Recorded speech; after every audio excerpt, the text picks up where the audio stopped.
And Mark, when you look at what's going on right now in the streets today, we have these protests over the shooting of George Floyd, over the shooting of Rayshard Brooks in Atlanta. And you have Black Lives Matter and all these organizations on the streets making the argument that the police are engaging in a systemic pattern of brutality against black people. Not only is it not true, studies have suggested, if anything, Mark, it's the opposite. Police are more hesitant, more reluctant to pull the trigger on a black person than on a white person. And, you know, many left-wing people have silly ideas. Silly ideas don't hurt unless they have a real consequence. This has a real consequence on two ends. It's encouraging young black men, when they're pulled over and stopped by the police, to be confrontational, because after all, if you think they're going to brutalize you, why not be confrontational? It also causes the police to pull back for fear they're going to be called racist. It's called the Ferguson effect. And you saw that outside of Ferguson in St. Louis. You saw it in Chicago when there was a high-profile killing. You saw it in Baltimore after Freddie Gray died in police custody. The police say, "The hell with this. If the community does not want to be need to be proactive and look proactively to stop crime,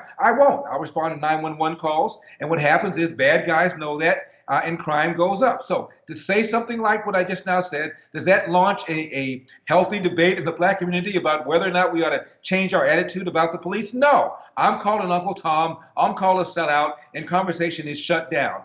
You have no shortage of material, Mark. I bet you if you go out in the streets and you ask the average person whether or not police shootings of unarmed blacks are higher than police shootings of unarmed whites, and they'll tell you yes. The Washington Post last year, there were 9 blacks who were shot and killed by the police. There were 19 unarmed whites who were shot and killed by the police. There were 15 unarmed blacks killed by the police altogether. That's still lower than the number of whites unarmed, 19, that were shot and killed by the police. Most people assume the other way around. I bet you most people have no idea that according to the CDC, over the last 50, 60 years, the rate at which blacks have been shot by the police has declined 75%. While the rate at which police shoot whites has flatlined. And when you consider the fact that a young black man is 8 times more likely to be a victim of a homicide compared to a young white man, one would have thought, frankly, the number of blacks who were shot by the cops, based upon the crime rate, would be even higher.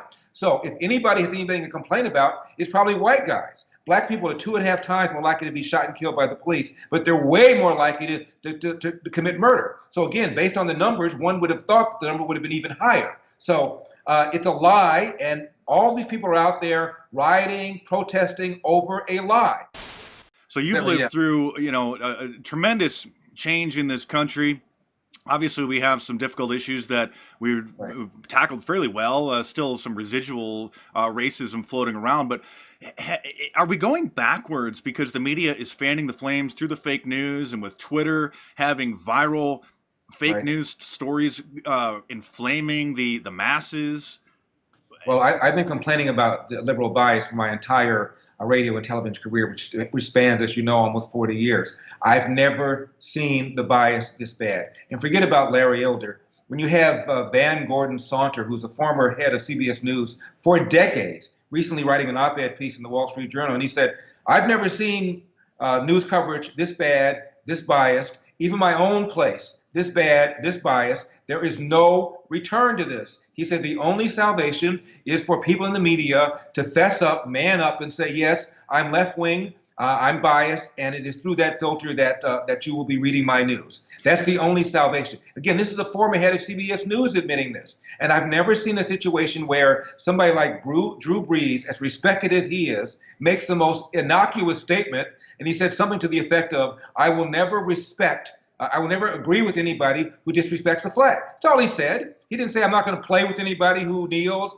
I want anybody who kneels off my team. I want the commissioner to make a new rule. All he says is, I'll never agree with that. And he apologizes, and his wife apologizes. The NFL apologizes. A former editor of the New York Times resigns because he dared to approve an op-ed piece written by Tom Cotton, a piece that was not hysterical, not over the top. All it said was, if you continue with these riots in the streets, we're going to have to call in the National Guard, a position that was supported by most of the American people. So this guy approves an op-ed piece. By the way, op-ed means opposite of the editorial, I kind of thought. Isn't that by definition what you're supposed to do, put opposing points of view on there? Don't you want to know how somebody like Tom Cotton, who's an important member of the Republican Party, is thinking about this issue? So he approves this op-ed piece. 800 staffers rebel, claiming that they violated some sort of journalistic principle by putting in the op-ed piece, and this guy resigns. Philadelphia Inquirer, same thing. The editorial guy of the editorial page approves a newspaper headline, a story headline rather, about a story about burning buildings, and the story was "All Buildings Matter." And he has to resign because there was a rebellion on the part of reporters who thought the headline was insensitive. This guy's been there for 20 years. He resigns. This intolerance. I mean, we've always been dominated by what I call the axis of indoctrination. That's Hollywood, academia, and media, but I've never seen it this dominating. One more quick comment. You take a look at Freddie Gray in 2015. That's in Baltimore. My goodness, Baltimore has a black mayor. The state attorney that brought the charges against the 6 officers was black. 3 of the 6 officers, black. The judge before whom 2 of the cases were tried, black. By the way, he found both officers not guilty. The head of the police department at the time was black. The number 2 guy, black. The U.S. attorney at the time, Loretta Lynch, black. The president of the United States, black. And so you have all these black people, and then you're talking about institutional racism. A young filmmaker approached me named Justin Malone, and he interviewed me about a documentary he was doing about how black conservatives get a lot of grief for saying, in his opinion, very commonsensical kinds of things like maybe, just maybe, the party that allows inner city parents choice so that they don't have to send their kid to an underperforming inner city school, maybe that's the party that I ought to vote for.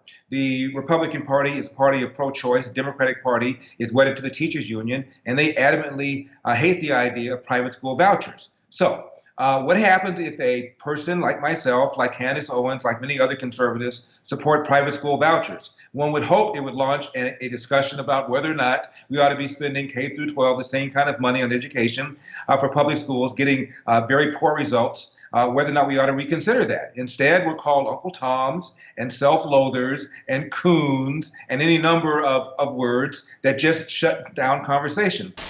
Donald Trump also expanded money for historically black colleges, expanded money for so-called enterprise zones. So you add up all the things he's done, it seems to me that if you don't think of yourself as a victim, don't think of yourself as being persecuted, which is what the Democrats want you to think. That's why they blow up incidents like what happened in Minneapolis. They blow up things like what happened in Atlanta, and they want to give black people the impression that this is structural, this is systemic. They have to do that because if black people don't think of themselves as victims, and vote the same way everybody else does, based on the economy, based on schools, based on crime, then the Democrat Party is going to be in very, very serious trouble, and they know it. That's why they want to stir the pot, tell black people that Donald Trump is a racist, Republican Party is a racist, the move for voter ID is racist, everything is racist, climate change is racist, you name it, spread a little racism on it, get black people angry, and they'll pull that lever 95% for us, and then we win.